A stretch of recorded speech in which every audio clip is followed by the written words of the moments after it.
welcome to livealittlehigher.com. This week's Torah portion, Beha'alotecha, talks about man's soul is God's candle, which searches out all the innermost parts. So why is the soul of man compared to a light, to a candle? And the Alter Rebbe explains in the Tanya that all of physical existence is in survival mode. The animals, the plants, humans, all of us are always trying to survive. But a candle has a different component, which is that it's always trying to run away from its wick. So it's always striving to go upwards. And even if you turn it upside down, you will see that the fire, the flame of that candle or the match will always strive to go up. So it's similar in manner. The Jewish soul strives to constantly be connected to God. We have, an animal soul and a godly soul. The animal soul is the instinctive nature, natural soul that we possess, that is the one that tries to survive. But we have that godly neshama, which is in essence a part of God. It's a mamesh, a piece of God. And this part of us is always trying to reach up to the source. And if you would allow it, it would even depart the body and connect completely to its source. So the proverb says that man's soul is God's candle, which means that the souls of the Jewish people who are called man are like the flame of a candle, which the nature of it is always to strive upwards. And by doing that, it becomes nullified in the world. It becomes like it doesn't exist. So the menorah was placed in the temple, in the Mishkan in those days. And in this parasha, Hashem commands Aaron to kindle the menorah. And it says that he should kindle it, all the flames look into the middle. And what it means is that the menorah had 7 branches, and these 7 branches represents the 7 days of the week, also represents the 7 types of people that exist in the world. So as we know from the counting of the Omer and the 7 emotional attributes, there's different qualities in people, like there's Hesed, kindness, or there's Gebura, more strictness, or there's Tiferet, which is balance, which is a harmony between kindness and strictness. And then you have people who are very enduring and they never give up. And you have people who are very humble. And you have people who are always trying to put people together. And then there's people who are very noble in spirit and very dignified. So we can have a few of these components, but we usually shine because of one of them. And what this menorah represents is that we all have a part in the thread of the Jewish soul. And each one of us brings something to the table that is precious to God.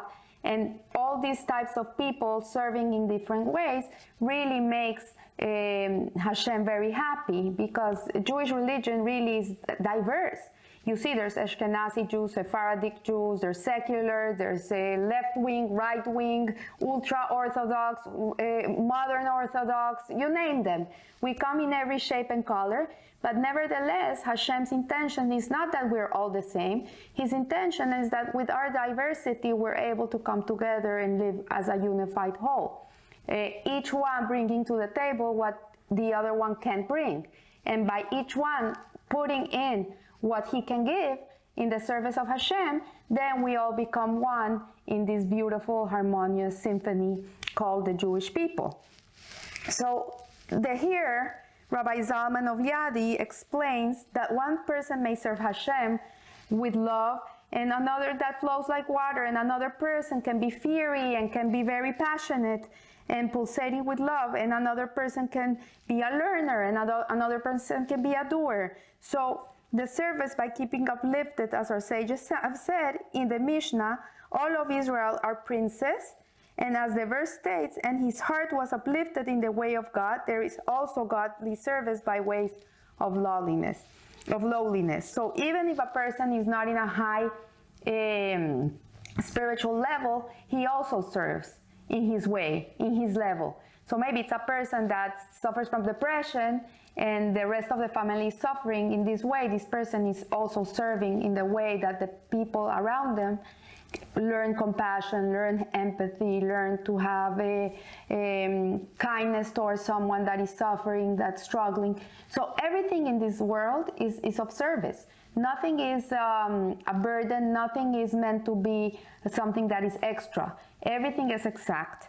So here the parasha informs us that it's the job of Aaron, the high priest, to light the candles of the menorah, and the ability to affect and kindle the lamp flame of every single Jew. And the way in which the Torah asks him to light the candles means that he should continue putting his candle in the other candle, in the other flame, until that other flame is able to sustain itself by itself. Like he wouldn't just light like this and take his hand away. He would put his light on the other light, and he would keep it there until that flame could become independent and shine on its own. So from here we learn that Aaron in those days was one of the shepherds, one of the 7 shepherds that gave us this spiritual strength. But in every generation there is an Aaron. There is someone that is inspiring. In this generation is all these gadol, all these big Torah scholars, or an inspirational person in your life, someone that ignites that fire in you.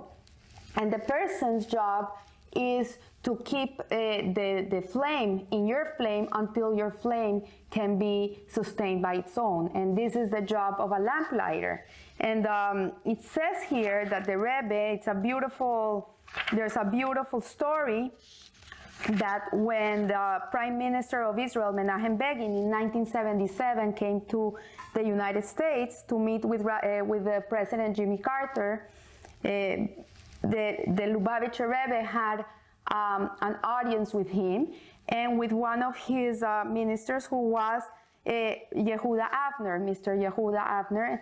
And when they were sitting with him, the Rebbe was explaining to them that this concept, that he asked him, what do you do, Rebbe? What do you do all day? So he said, I light souls. That's my job. I light souls. And so Yehuda Avner, when they stopped talking and the meeting was over and got up to leave, he asked the Rebbe, did you light my soul? Were you able to light my soul? And the Rebbe answered, no, that's your job. I give you the match, but it's your job to keep shining. So the Baal Shem Tov explained it like everybody has a switch inside. Everybody has a switch inside that has to be turned on to divinity, to godliness.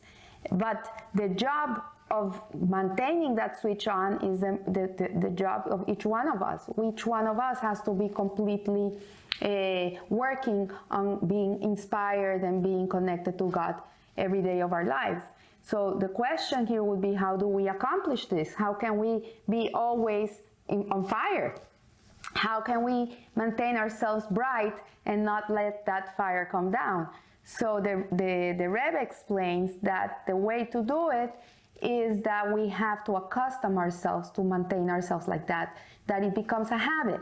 Even if at the beginning it's hard for us to acquire certain characteristics that maintain us connected to Hashem, we have to fake it till we make it. So for example, if you decide, okay, you know what, I need to do something more, I need to do something that will connect me to Hashem, and suddenly you say, okay, I'm gonna stop eating non-kosher food.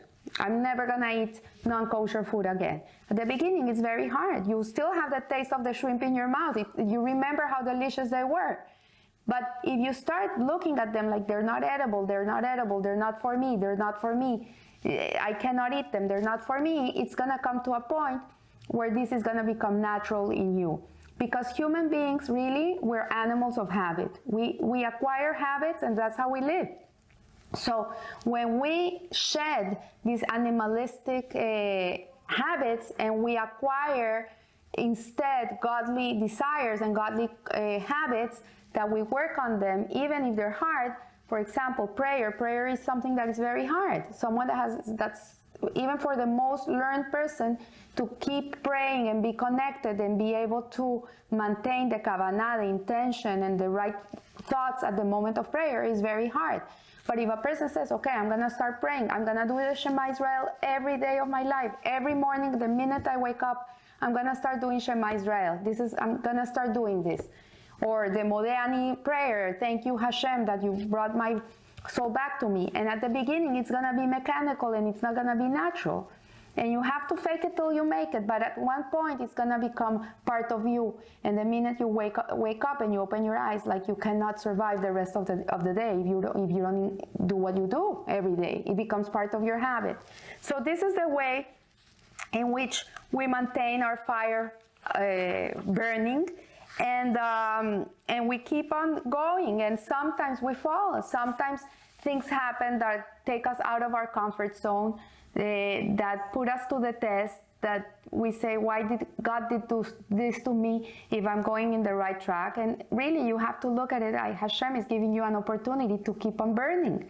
It's not to turn you down. It's not to shut you off.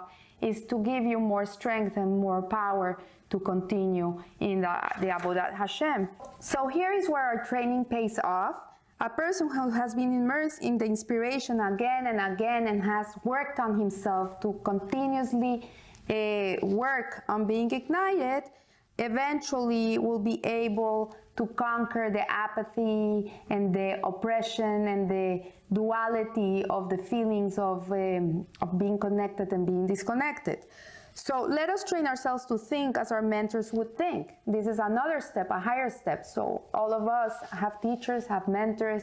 We're taking classes, we're learning, we're reading books of inspirational people who are been there, done that, and that know a lot of Torah and have a lot of knowledge on how to live a Torah life. So we should take the knowledge that we have absorbed by all these classes and all this learning and make it a part of ourselves. And then when we're confronted with a situation, we should come to the point where we can ask ourselves, what does Hashem want from me? What would my Rebbe do about this? What would this person that is so knowledgeable and so holy act? What would he do in this situation? And there's a story to finish off of Rabbi Simon Jacobson. Him and his brothers, they were, when they were younger, they had a photographic memory. And they used to sit with another group of kids next to the Rebbe Lubavitch, Menachem Mendel Schneerson of blessed memory, in the 770 on Shabbat. And they used to listen to all his sihas, all his sermons. And they used to memorize word by word of what the Rebbe used to say, and after Shabbat they would sit down and write everything so it would be recorded. And precisely on the transcribing of the Siha of this parasha of Beha'alotecha in the year 1991, they came upon some questions, and they went to the Rebbe because they needed to understand certain things he said in a better way. And they came to him to ask the questions, and the answer he gave them was another question. And he said to them, how can I answer these questions if the whole point of the talk is that we must be as a flame that rises upon its own? So the whole purpose of the kindling of the menorah by Aaron and our own personal menorahs in our days is that we should be inspired and live inspired and continue being inspired and looking for that inspiration. It's our job to keep it going, and eventually we will be able to stand on our own and be able to be a flame that can light another flame in this world. And in this way, we for sure will live a little higher. So I wish you a good and blessed week, and I'll see you next week. Thank you.